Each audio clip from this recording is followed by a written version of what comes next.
संभावनाओं के बीच में भारत के लिए एक अच्छी खबर आई है। भारत की नेजल वैक्सीन अब बाजार में लॉन्च हो गई है, यानी कि अब बिना इंजेक्शन लगाए वैक्सीनेशन किया जा सकेगा। वहीं बूस्टर डोज के लिए भी इस वैक्सीन का इस्तेमाल किया जा सकता है।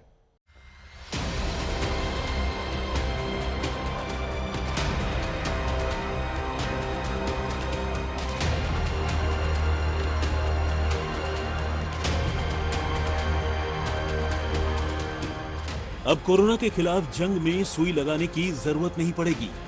हिंदुस्तान ने अब इसका एक विकल्प तैयार कर लिया है। देश के पहले नेजल वैक्सीन को मंजूरी मिल गई है। आप इन तस्वीरों को देखिए। चीन में नेजल वैक्सीन का इस्तेमाल किया जा रहा है, जिसमें इंजेक्शन का इस्तेमाल नहीं होता, बल्कि इसे नाक के रास्ते शरीर में पहुंचा दिया जाता है।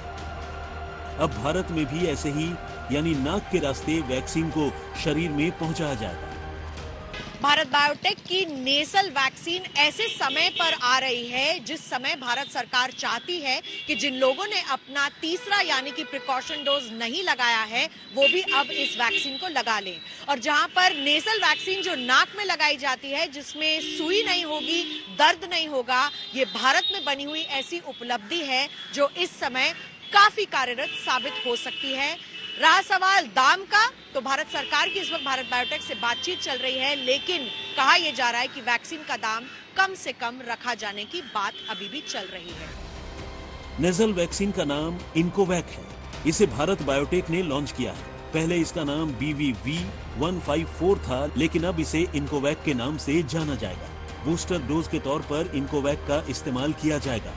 कोरोना के वैक्सीन को लेकर भारत ने रिकॉर्ड काम किया है। हमने अपने लोगों के साथ साथ दूसरे देशों को भी वैक्सीन की सप्लाई की है। अब हिंदुस्तान उन गिने चुने देशों में शामिल हो गया है जिनके पास नेजल वैक्सीन मौजूद है। फिलहाल हमें मांसपेशियों में इंजेक्शन के जरिए वैक्सीन लगाई जा रही है।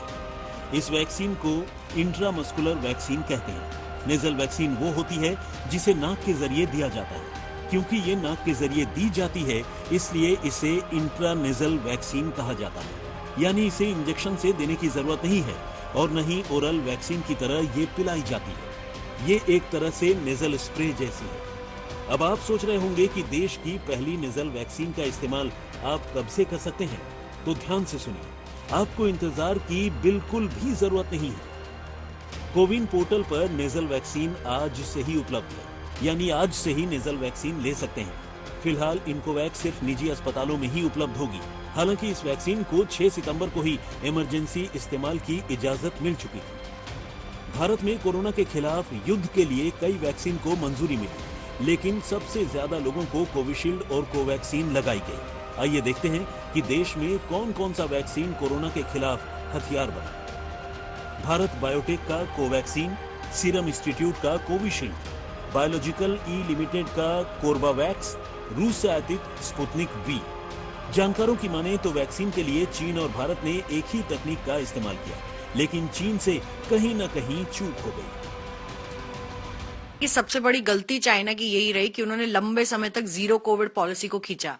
हाँ, शायद देखिए उस समय इतनी जानकारी नहीं थी इस वायरस के बारे में, तो गलती तो आज की डेट में पोस्ट फैक्टो जब हम उसकी एनालिसिस करें तो गलती कही जाएगी, बट शायद उस समय पता नहीं था, क्योंकि शायद ये पता था कि वैक्सीन आ जाएगी तो हम रोक लेंगे, तो उस समय इन लोगों को लगा होगा और इसलिए उन्होंने ये किया होगा। बट आज की डेट में पोस्ट फैक्टो अगर मैं बात करूं तो डेफिनेटली जो है वो उनकी गलती थी। कोरोना की शुरुआत चीन से हुई। कोरोना के खिलाफ चीन ने जीरो कोविड पॉलिसी अपनाई, लेकिन चीन का वैक्सीन उतना असरदार साबित नहीं हुआ जितना हिंदुस्तान का। और शायद यही वजह है कि चीन में कोरोना एक बार फिर दस्तक दे रहा है। चाइना की सिचुएशन और भारत की सिचुएशन बहुत भिन्न है।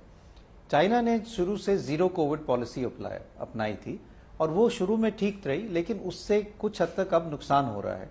एक चीज तो ये है कि उनके अगर 1-2 केसेस भी हों तो वो पूरा लॉकडाउन कर देते थे, वायरस को फैलने नहीं देते थे।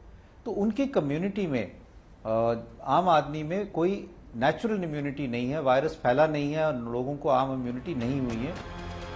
भारत में कोरोना वैक्सीन के 220 करोड़ डोज लग चुके हैं। 102 करोड़ लोगों ने पहला डोज लिया है, जबकि 95 करोड़ लोगों ने दूसरा डोज भी लिया है।